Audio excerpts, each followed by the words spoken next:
सिर्फ 1 साल की उम्र में, जब तेजस और बाकी बच्चे अभी भी अपने पैरों पर खड़े होने की कोशिश कर रहे थे, उन्हें एक कठोर सुअर राक्षस के निगरानी में एक नई जगह भेजा गया।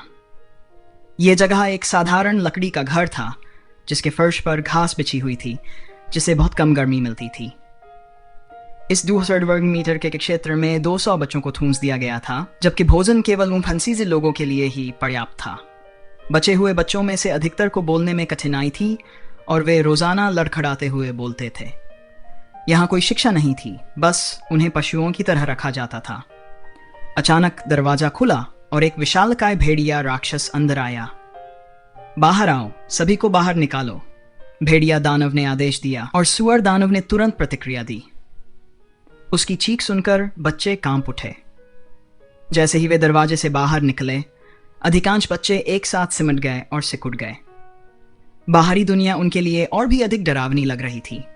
बाहर बड़ी बड़ी गाड़ियां खड़ी थीं, जिन्हें मानव दास खींच रहे थे।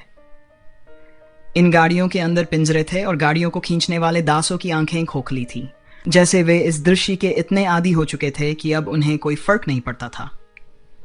भेड़िया दानव ने बच्चों को पिंजरों में डाल दिया और गाड़ियों को आगे बढ़ा दिया।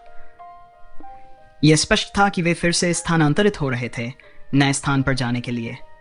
सड़क कंकड़ों से भरी हुई थी जो घूमते पहियों के नीचे चरमराते थे। तेजस के लिए यह बाहरी दुनिया की पहली झलक थी, जो उसने 3 साल पहले इस क्षेत्र में आने के बाद से देखी थी। आसमान साफ था और हवा में हल्की ठंडक थी। मौसम आज काफी अनुकूल लग रहा था, उतना ठंडा नहीं था। जबकि बाकी बच्चे ठिठुर रहे थे, तेजस तापमान से अप्रभावित नजर आ रहा था। सड़क के दोनों ओर अद्भुत जंगल थे, जहां ऊंची ऊंची वनस्पतियां दूर दूर तक फैली हुई थीं। इन पेड़ों की ऊंचाई इतनी थी कि तेजस को उन्हें देखने के लिए अपनी गर्दन ऊपर उठानी पड़ी। कभी कभी एक विशाल प्राणी हवा में उड़ता नजर आता था, जो पक्षी जैसा दिखता था, लेकिन उसके आकार का अंदाजा लगाना मुश्किल था। वातावरण आध्यात्मिक ऊर्जा और जीवन शक्ति से भरा हुआ था। 3 वर्षों में तेजस ने महसूस किया था कि यह दुनिया साधना के लिए अविश्वसनीय रूप से अनुकूल है। एक ऐसा क्षेत्र जो उच्च जीवन ऊर्जा से परिपूर्ण है। इसमें कोई शक नहीं कि शक्तिशाली राक्षस और अप्सराएं इसी वातावरण के कारण विकसित हुए थे। इन 3 वर्षों में तेजस ने रहस्यमय स्वर्ग तकनीक के पहले चरण को प्रभावी ढंग से विकसित कर लिया था। अपनी पिछली दुनिया डोलुओ महाद्वीप में इस तकनीक के पहले चरण से आगे बढ़ने के लिए विशेष प्रयास करने पड़ते थे, लेकिन यहाँ यह स्वाभाविक रूप से विकसित हो रही थी। उसे हैरानी हुई कि वह केवल 3 साल का था और इतनी प्रगति कर चुका था। तेजस ने 6 साल की उम्र में अपनी पिछली दुनिया में यही सफलता प्राप्त की थी।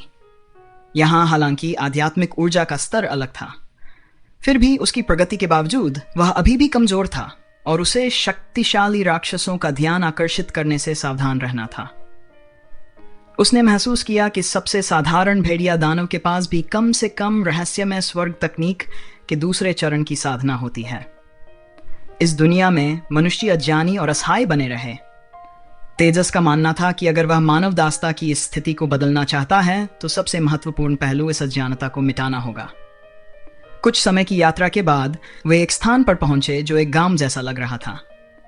चारों ओर लकड़ी की साधारण झोपड़ियां बिखरी हुई थीं, जिनमें फटेहाल लोग रहते थे, मुख्य रूप से पुरुष और कुछ महिलाएं।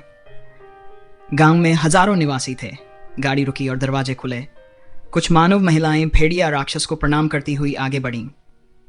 ये छोटे बच्चे अब तुम्हारी जिम्मेदारी हैं, इन्हें ले जाओ, प्रमुख भेड़िया दानव ने ठंडे स्वर में आदेश दिया। तेजस आश्चर्यचकित रह गया। क्या उन्हें फिर से इंसानों के बीच भेजा जा रहा था? 3 साल तक बंधक रहने के बाद ये बच्चे बिल्कुल भी नहीं समझते थे कि उनके चारों ओर क्या हो रहा है। अब जब वे इस अपरिचित दुनिया का सामना कर रहे थे, उनके मन में सिर्फ डर ही रह गया था। जब उन्हें गांव में लाया गया तो तेजस का दिल टूट गया। गांव के मानव दासों ने इन बच्चों के प्रति कोई दया नहीं दिखाई। उनकी आंखें खाली थीं और वे यंत्रवत तरीके से बच्चों को गांव में दाखिल करा रहे थे। आगामी दिनों में बच्चों को शिक्षा का अवसर दिया गया। हाँ, उन्हें कुछ सीखने का मौका मिला। पहले उन्होंने वस्तुओं को पहचानना सीखा, दासों द्वारा इस्तेमाल किए जाने वाले औजारों से परिचित हुए और बुनियादी भाषा कौशल हासिल किया। मिलने वाला खाना, जो कैद में मिलने वाले खाने से भी खराब था, यह स्पष्ट कर रहा था कि यहाँ खाने की कमी थी।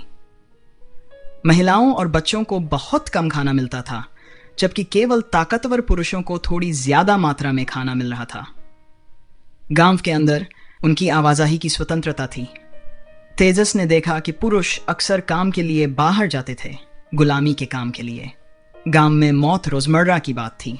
बातचीत से पता चला कि तेजस एक अलग गांव से आया था। इन मानव बस्तियों में गांव में पैदा हुए बच्चों को यहां पालने की अनुमति नहीं थी। उन्हें कहीं और बदल दिया जाता था और गोद ले लिया जाता था।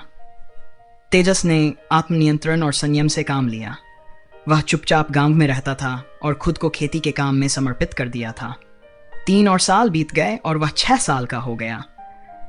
आमतौर पर बच्चों से यह अपेक्षित था कि वे 6 साल की उम्र में चटाई बुनने या हल्की वस्तुएं उठाने जैसे कामों में मदद करें। इन बच्चों ने एक साथ रहना जारी रखा था और 6 साल की उम्र में भी उनकी स्थिति में कोई बड़ा बदलाव नहीं आया। पिछले 3 वर्षों में 1/3 बच्चे मर चुके थे, ज्यादातर भूख और चिकित्सा देखभाल की कमी के कारण। जैसे ही रात का अंधेरा गांव पर छाया, एक आकृति चुपचाप बाहर निकली। तेजस कई अन्य बच्चों की तरह थोड़ा झुका हुआ था, लेकिन उसकी हरकतें तेज थीं। जैसे ही वह जंगल में घुसा, उसकी पीठ अचानक सीधी हो गई और उसकी आंखें चमक उठीं। उसने गहरी सांस ली।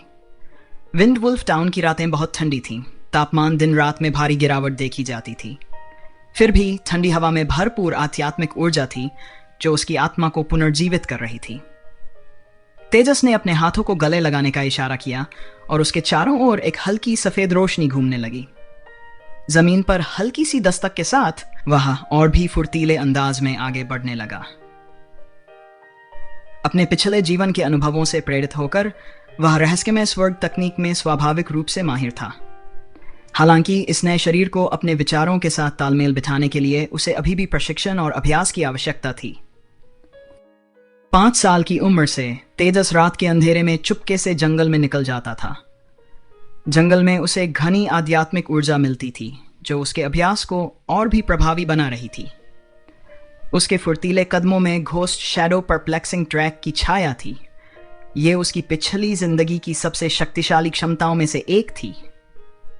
उसने इस खतरनाक दुनिया में अपनी सुरक्षा के लिए इस कौशल को प्राथमिकता दी, क्योंकि जीवन की रक्षा उससे कहीं अधिक महत्वपूर्ण थी। धीरे धीरे उसके हाथों पर एक हल्का हरा रंग उभरने लगा, जो एक और बेहतरीन कौशल का प्रतीक था, रहस्यमय जेड हाथ। इस तकनीक ने उसकी हथेलियों को सभी जहरों और ब्लेडों से सुरक्षित कर दिया। 1 घंटे की साधना के बाद उसके शरीर से हल्की गर्मी निकलने लगी और रहस्यमय स्वर्ग तकनीक की ऊर्जा उसके भीतर सुचारू रूप से प्रवाहित होने लगी। डोलुओ महाद्वीप पर जागृत की गई मार्शल आत्मा इस दुनिया में अनुपस्थित लग रही थी। यह स्वाभाविक भी था, क्योंकि उसकी पुनर्जन्म के साथ केवल यादें आई थीं, क्षमताएं नहीं। वह अंततः रहस्यमय स्वर्ग तकनीक के 3रे क्रम तक पहुंच गया था। 6 साल की उम्र में उसने 3रे क्रम की साधना की, जबकि पिछली जिंदगी में उसने इसका सपना भी नहीं देखा था। उसकी वर्तमान शक्ति जो 3रे क्रम के साथ जुड़ी थी, उसके पिछले जीवन की तुलना में कहीं अधिक थी। डोलुओ महाद्वीप पर उसने एक शक्तिशाली मार्शल आत्मा को जागृत किया था जो उसे अद्वितीय शक्ति प्रदान करती थी। इसके अलावा उसके पास दुर्लभ जुड़वां मार्शल आत्माएं भी थीं। रहस्यमय स्वर्ग तकनीक आंतरिक शक्ति का स्रोत थी, जबकि मार्शल आत्मा उसकी विस्फोटक शक्ति का आधार थी। तेजस को याद था कि डोलुओ महाद्वीप पर 3रे क्रम को तोड़ने के बाद उसने एक शक्तिशाली आत्मा की अंगूठी प्राप्त की थी और एक दुर्जेय आत्मा की हड्डी मिली थी, जिसने उसकी भविष्य की उपलब्धियों का आधार तैयार किया था। अब वह केवल रहस्यमय स्वर्ग तकनीक और रहस्यमय स्वर्ग खजाना रिकॉर्ड में प्रलेखित तकनीकों पर भरोसा कर सकता था, जो उसने अपनी पिछली दुनिया से साथ रखी थीं। जबकि पूरी तरह से समर्पित होकर रहस्यमय स्वर्ग तकनीक की खेती से उसे निरंतर शक्ति प्राप्त हो रही थी, फिर भी उसे लगता था कि यह पर्याप्त नहीं है।